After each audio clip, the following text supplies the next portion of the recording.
Selamat pagi Mbak Lewi dan teman-teman.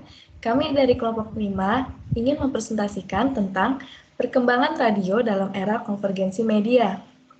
Sebelum masuk ke penjelasan, izinkan saya untuk memperkenalkan anggota dari kelompok 5 yang terdiri dari Netania Simanjuntak, Yohana Dian Felita, Dea Saini, dan saya sendiri, Teresia Dwi.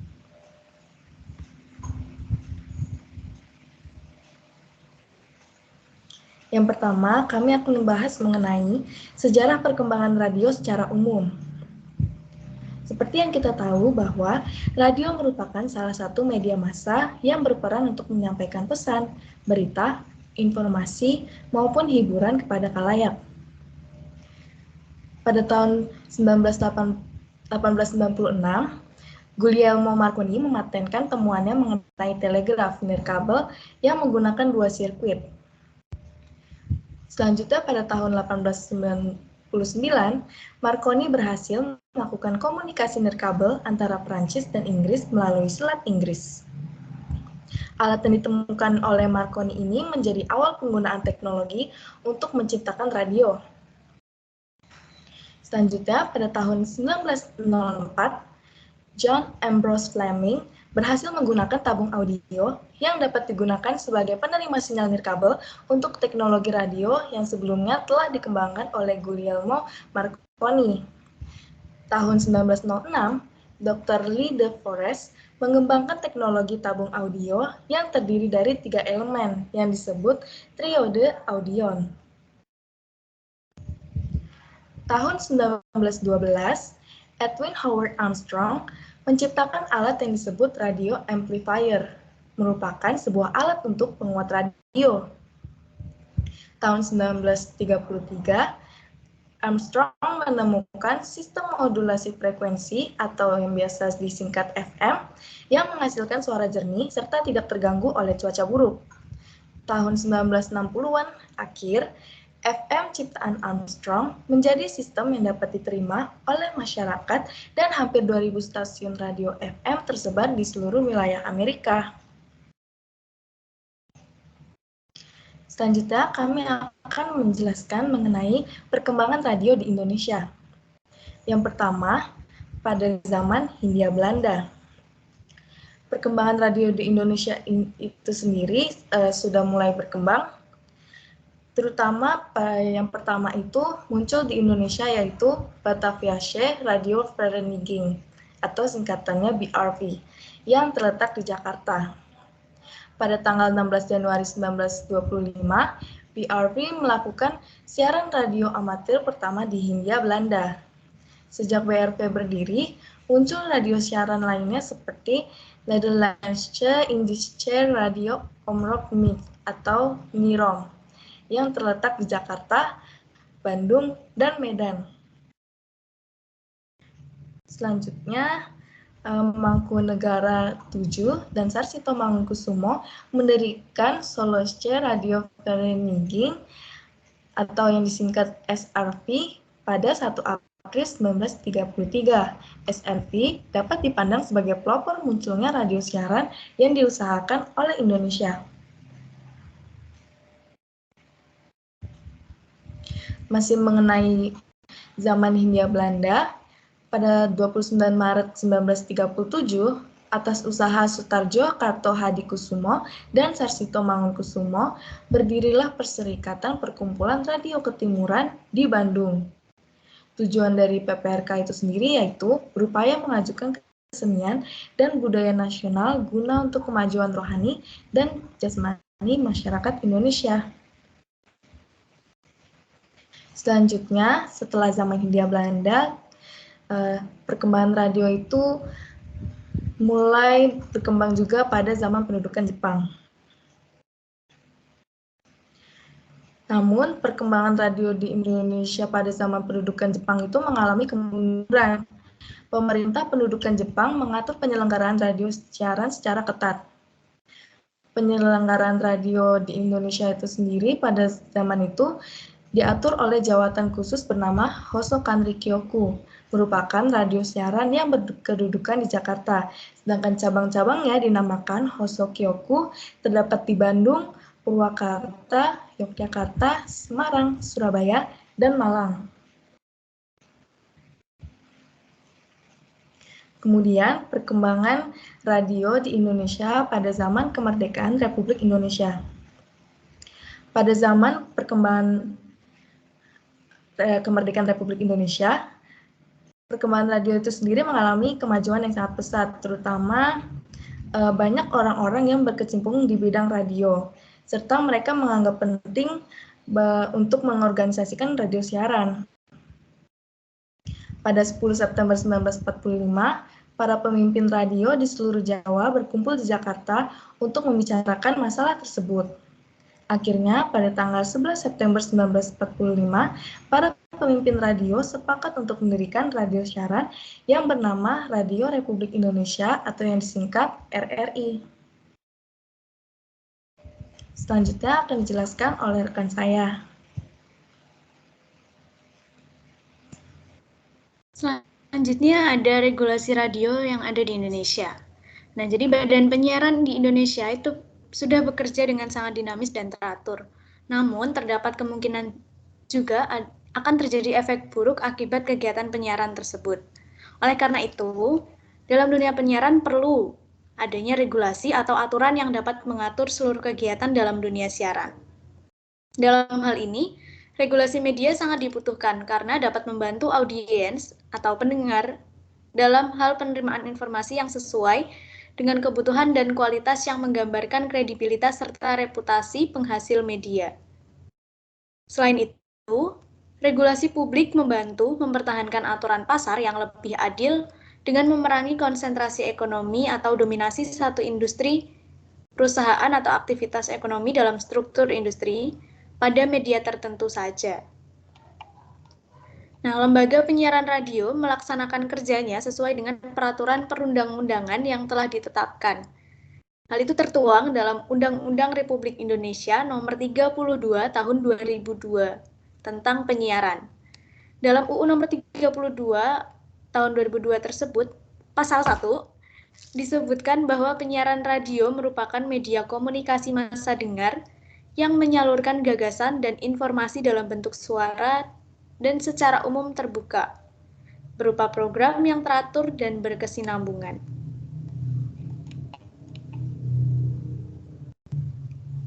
Kita lanjut ke bagian pembahasan.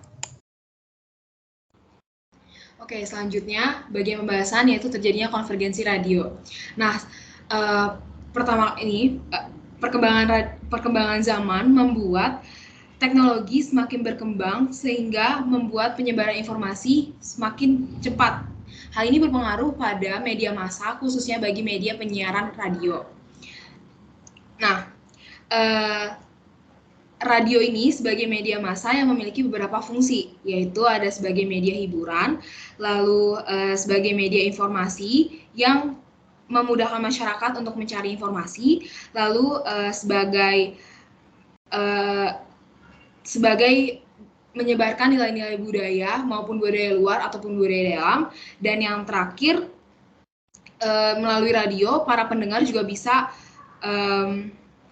berkomentar ataupun bisa menyalurkan kritik dan sarannya. Nah, karena semakin berkembangnya zaman nih membuat radio ini semakin tertinggal, sehingga karena radio ini semakin tertinggal membuat radio ini sedikit tertinggal dengan media massa lainnya, khususnya bagi media televisi. Nah, karena itu radio perlahan mengalami perubahan karena berkembangnya zaman, sehingga membuat radio ini sedikit tertinggal dengan media massa lain, khususnya media televisi. Dengan adanya kemajuan audiovisual, membuat televisi ini menjadi banyak disukai oleh kalangan masyarakat. Selain itu juga, adanya televisi membuat perubahan struktur dan hubungan radio dengan khalayaknya. Maka dari itu, dampak dari adanya televisi membuat pengaruh dalam perubahan radio yang signifikan. Next. Boleh next. Nah, dalam era teknologi digital, ini membuat radio ini harus bisa beradaptasi dengan memberikan perubahan-perubahan dengan media baru. Melalui perkembangan ini dan kemajuan teknologi, melahirkan berbagai inovasi dalam media, khususnya bagi media radio ini. Nah, konvergensi media ini merupakan salah satu inovasi yang dilakukan oleh beberapa radio-radio di Indonesia. Konvergensi media menurut kelompok kami ini adalah penggabungan saluran komunikasi massa konvensional baik melalui cetak maupun elektronik dengan menggunakan teknologi portabel dan interaktifnya ke dalam suatu platform. Oleh karena itu, perkembangan radio Indonesia rata-rata mengalami konvergensi media.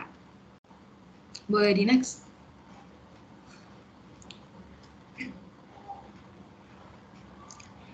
Nah, sehingga dapat disimpulkan bahwa konvergensi media ini dapat memudahkan radio untuk terus bertahan di era teknologi digital. Dengan adanya konvergensi media, dapat masyarakat Indonesia itu dengan mudah mendapatkan informasi serta dijadikan sebagai hiburan tadi, fungsi-fungsi radio.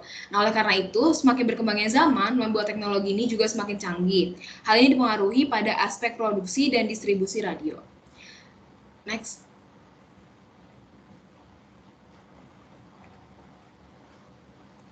Oke, selanjutnya akan dijelaskan oleh teman saya. Oke, selanjutnya kita membahas tentang satelit dan kabel. Konvergensi radio dan satelit telah membantu kelahiran kembali jaringan radio. Oleh karena itu, musik dan bentuk konten radio lainnya dapat didistribusikan dengan cukup murah ke ribuan stasiun. Akibatnya, satu jaringan dapat memberikan layanan yang sangat berbeda kepada afiliasinya. Afiliasi yang dimaksud di sini adalah hubungan antar anggota maupun cabangnya yang sangat berbeda. Namun, ada masalah nih. Karena biaya produksi program radio yang rendah, maka akan memungkinkan pembentukan jaringan lain yang bahkan lebih khusus. Nah, jaringan yang akan dibentuk ini mungkin lebih simpel, memakai biaya yang lebih irit, dan bisa mencakup jaringan yang lebih banyak. Nah, satelit dan internet serat optik membuat akses ke konten dan format tersindikasi, terjangkau untuk banyak stasiun. Satelit memiliki berbagai aplikasi sebagai bentuk konvergensi. Contohnya, banyak pendengar yang sekarang mendengarkan radio melalui televisi kabel dalam bentuk layanan yang dikirimkan melalui satelit. Nah, contohnya yang bisa kita lihat dari buku panduan, dia membuat contoh seperti hal yang disebut dengan DMX atau Digital Music Express. Nah, pengiriman audio langsung ke rumah, kantor, mobil melalui layanan radio digital itu disebut dengan Digital Audio Radio System atau DARS. Itu merupakan sebuah teknologi radio yang mengirimkan informasi melalui sinyal. Nah, DARS ini juga telah terbukti cukup murah, handal, dan canggih, serta secara teknologi, sehingga beberapa negara di Eropa ingin mempertimbangkan DARS ini sebagai standar teknologi radio di negara mereka. Boleh di next.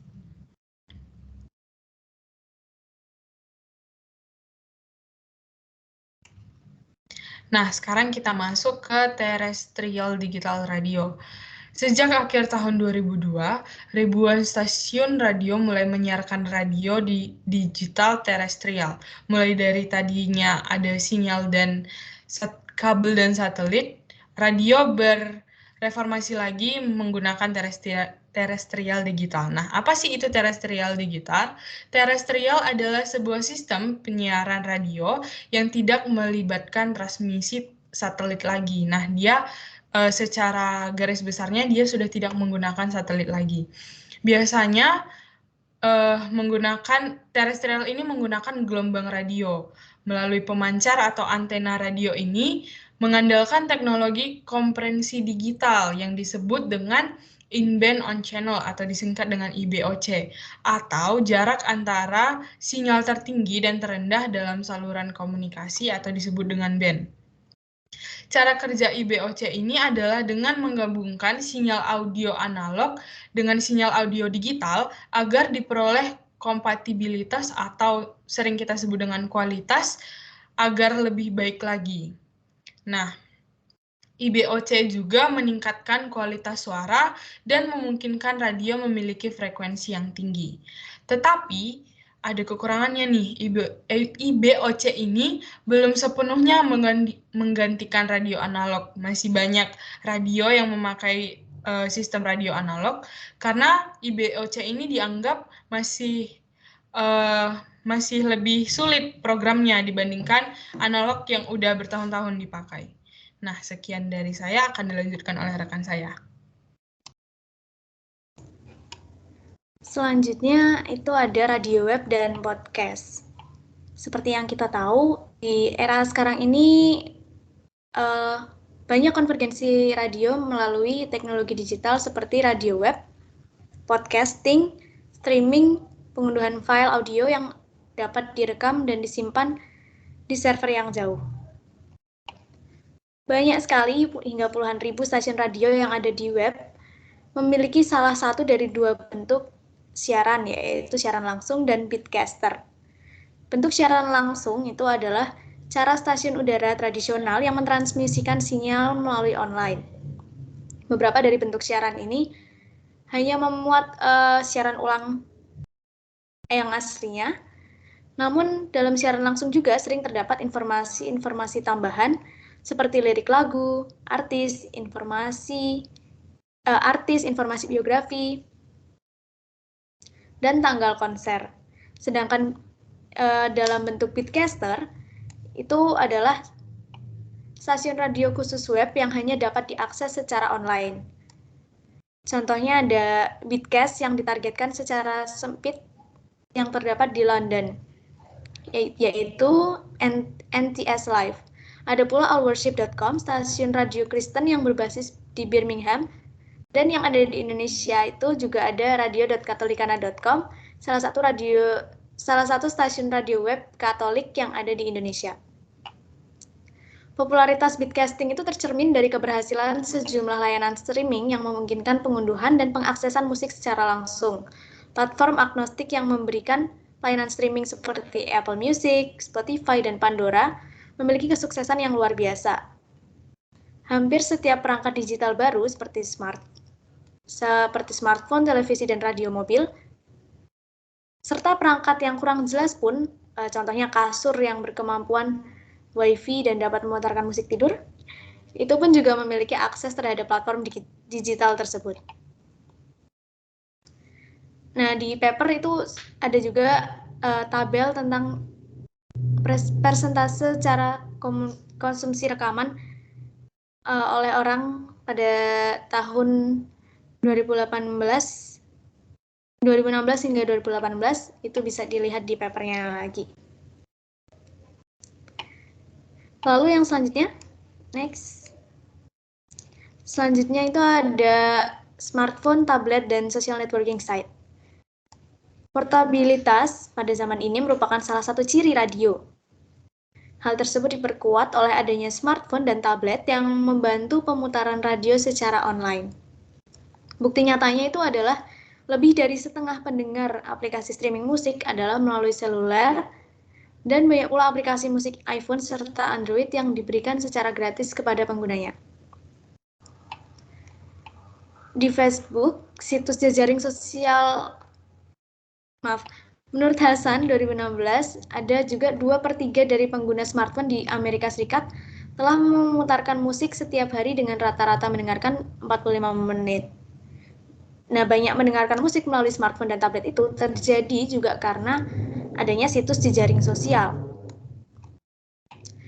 Situs jejaring sosial terbesar di dunia saat ini itu seperti Facebook, menggunakan cara berkomunikasi langsung dengan pendengar di halaman penggemar, membuat dan mengelola akun sendiri, menampilkan aplikasi musik, dan menawarkan acara pertunjukan.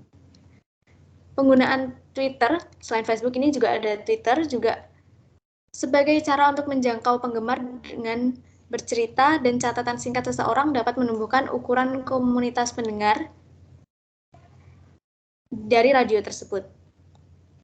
Selain itu ada juga Instagram dan Snapchat yang mempunyai fungsi yang cukup sama, namun berbeda dalam hal manfaat foto dan video.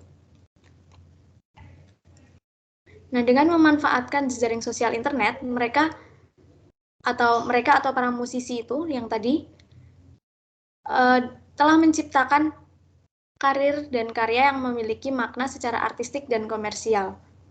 Contoh lain juga ada dari Indonesia, ini ada Gita yang dia menciptakan lagu Takut Tambah Dewasa. Ia berhasil memanfaatkan TikTok untuk menyebarluaskan lagunya dan menjadikannya lebih dikenal masyarakat. Selanjutnya kita beralih ke studi kasus.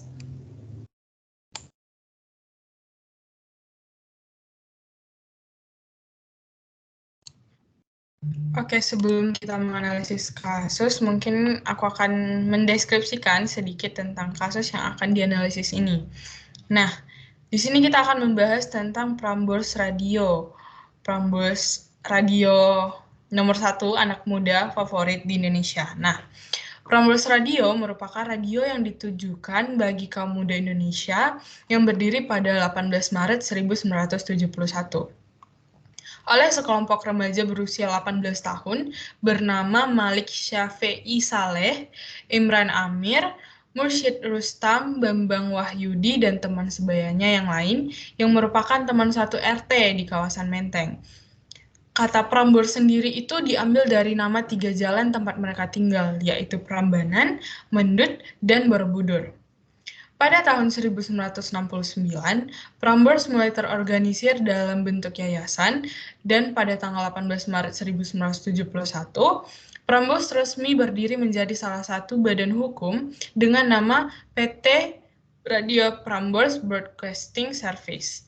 Nah, Malik yang merupakan salah satu pendiri Prambors ini ingin mengubah radio bukan hanya sebagai revolusi kaset, tetapi sebagai teman bagi pendengarnya.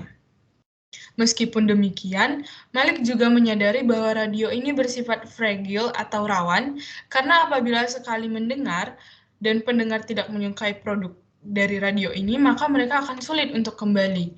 Maka dari itu, Malik menekankan pentingnya pemahaman selera, perilaku, dan gaya hidup standar para pendengar dominannya. Sehingga untuk mengantisipasi hal tersebut, Malik juga memutuskan untuk melakukan riset setiap 3 tahun. Survei tersebut ditujukan untuk memantau dan mengembangkan secara teratur rencana program siaran, promosi, dan layanan lainnya dari waktu ke waktu.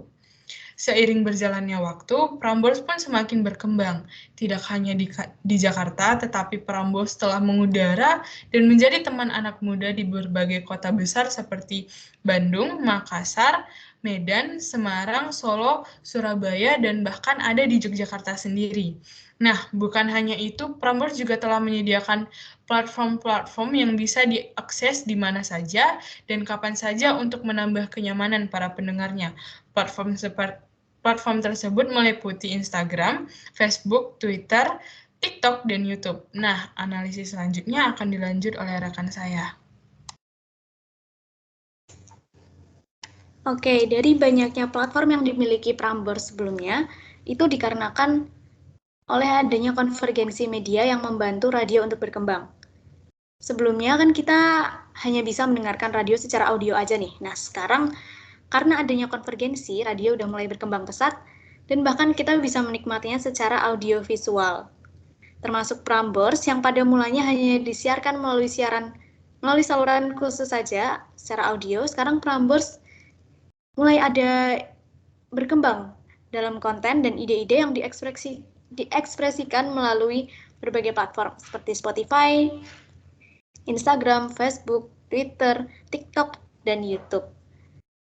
Selain itu, Prambors juga memiliki situs web resmi yang menyediakan berbagai berita serta informasi terkait musik, lifestyle, hiburan, dan chart.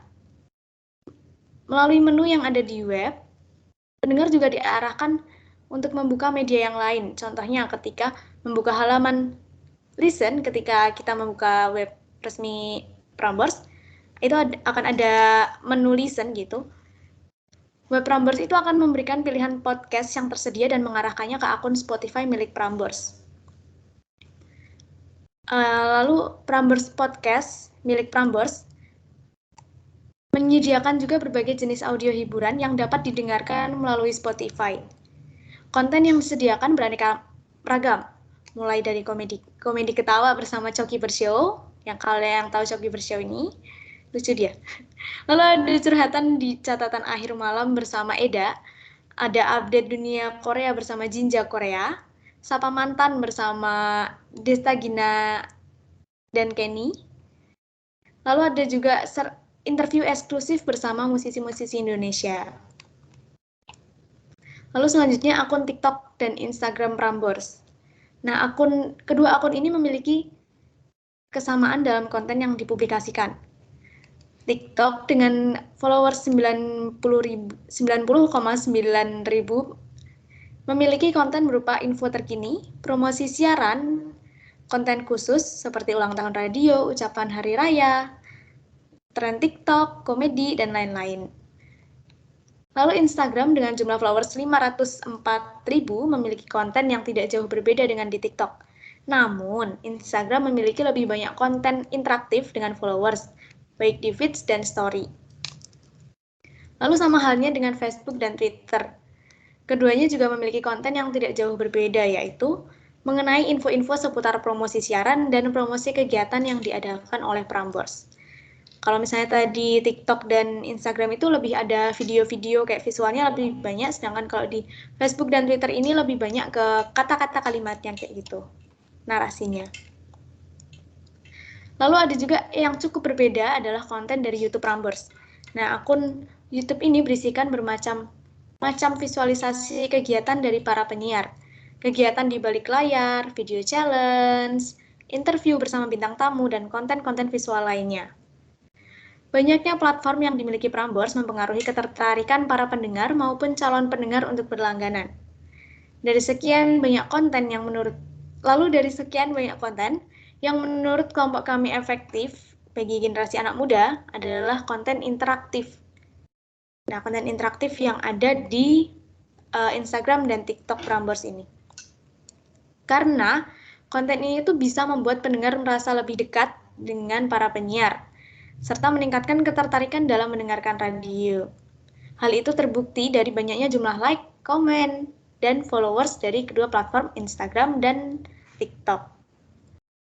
Oleh karena itu, Pak Malik selaku pendiri Prambors dianggap telah berhasil menjadikan radio bukan hanya sebagai revolusi kaset semata, namun juga bisa sebagai teman bagi para pendengarnya.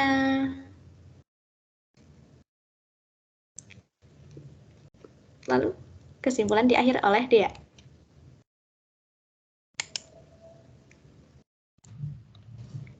Oke, dari sekian banyak materi yang udah kami bahas, kami menarik kesimpulan, dengan adanya perkembangan teknologi, radio tidak memilih untuk mundur dan tenggelam di era perkembangan, tetapi radio memilih untuk tetap bertahan dan masuk ke dunia perkembangan era teknologi yang ada.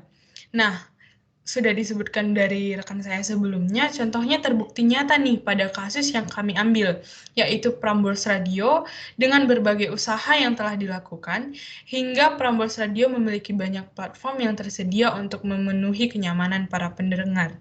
Hal tersebut membuat Prambors sukses besar, bahkan sekarang Prambors menjadi radio favorit anak muda nomor 1 di Indonesia. Oke, slide terakhir.